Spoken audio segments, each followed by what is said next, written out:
World cup দেখতে America যাবেন, visa লাগবে। কোনো সমস্যা নেই, ঠিক জায়গায় আসছেন। বলেন আপনার নাম বলেন। নেইমার। নেইমার? ভাই আমি আপনার নাম জানতে চাচ্ছি। না স্যার, আমার নামই নেইমার। আজব তো। আপনার বাবার নাম কি?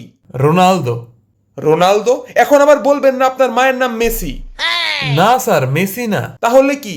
এমবাপ্পে। আপনি কি ভিসা করাইতে আসছেন নাকি পাগলা গারদে একটা সিট বুকিং দিতে আসছেন? স্যার, পাগলা গারদে গেলে খুব একটা খারাপ হয় না, যদি সেখানে একটা বড় স্ক্রিন থাকে, ফুটবল খেলা দেখার একটা ব্যবস্থা থাকে, তাহলে স্যার পাগলা গারদে আমাকে পাঠিয়ে দেন, সমস্যা নাই স্যার, আমি ওখানেই খেলা দেখে নিব। বলেন আপনার বয়স কত? না মানে ওই ওয়ার্ল্ড কাপের কাউন্টডাউন করতে করতে স্যার বয়সটাই ভুলে গিয়েছি। সেক্স? স্যার এখনো করিনি, সামনে বিয়ে, তারপর করব। ভাই আমি জানতে চাচ্ছি আপনি ছেলে না মেয়ে? স্যার, আমাকে দেখে আপনার কোন অ্যাঙ্গেলে মেয়ে মনে হচ্ছে? স্যার আমি একটা পুরুষ।